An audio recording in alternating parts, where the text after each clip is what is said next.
ఉండాలి అన్న ఆలోచనతోటి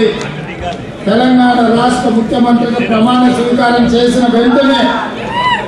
పరిపాలన మీద దృష్టి పెడుతూ సముచితమైన నిర్ణయాలు తీసుకుంటూ తెలంగాణ రాష్ట్రంలో పెట్టుబడులను తీసుకురావాలన్న లక్ష్యంతో మా అధికారుల బృందంతో దావోస్కు వెళ్ళడం జరిగింది. అక్కడ 48 గంటల్లో తెలంగాణ రాష్ట్రానికి 40,000 కోట్ల తెలంగాణ రాష్ట్ర ప్రభుత్వం మీద అంతర్జాతీయ సంస్థలకు పెట్టుబడిదారులకు ఒక నమ్మకం విశ్వాసం కలిగించి తెలంగాణ రాష్ట్రం పెట్టుబడులకు ఒక మంచి కేంద్రంగా మార్చి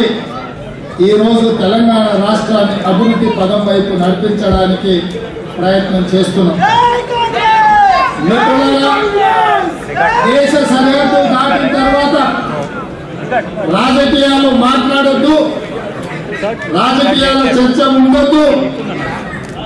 రాష్ట్రం యొక్క అభివృద్ధి లక్ష్యంగా పని చేయాలి అని నేను బయలుదేరిన. కానీ ఈ 4 రోజుల్లో రాష్ట్రంలో జరుగుతున్న చర్చలు తండ్రి కొడుకు అల్లుడు కలిసి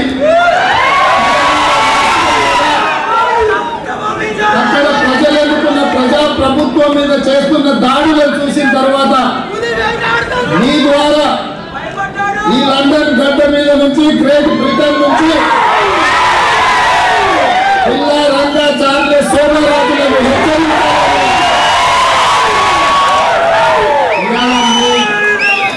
మీ ముందు నుంచి ఈ వేదిక నుంచి కొన్ని రాజకీయపరమైన అంశాలు పరిపాలనాపరమైన విధానాలను ఇక్కడ నుంచి మాట్లాడదలుచుకున్నాం. మిత్రులారా, తెలంగాణ రాష్ట్రం ఈ దేశంలోనే కాదు,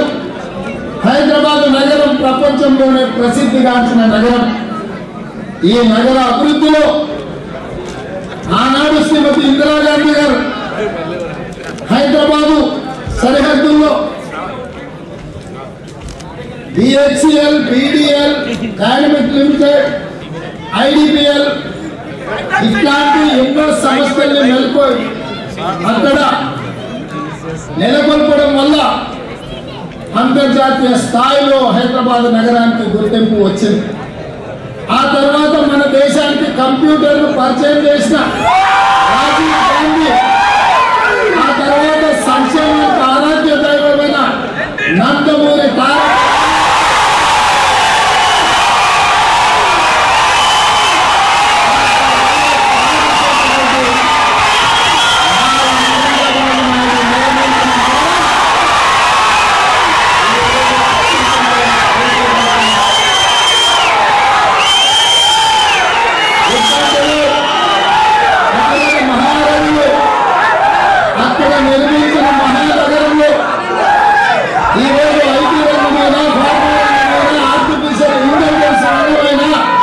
డిఫెన్స్ రంగమైనా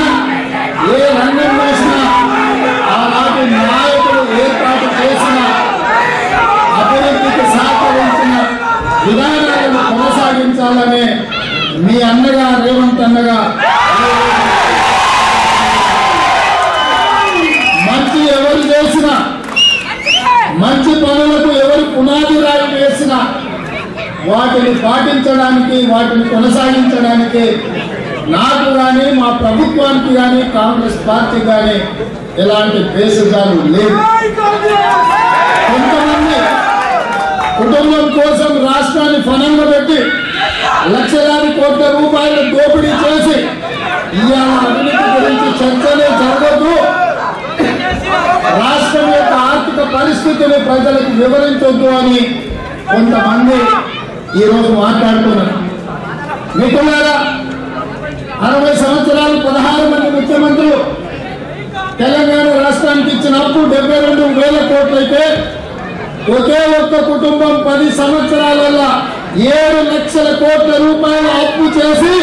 ఆ దరిద్రాన్ని ఇవాళ మనం నెత్తి మీద పెట్టి మిగిలిన రాష్ట్రంలో ఉన్న తెలంగాణ రాష్ట్రాన్ని అప్పుల ఊపిలో ముంచి ఇవాళ ప్రభుత్వ ఉద్యోగులకు జీత భత్యాలు ఇవ్వలేని పరిస్థితి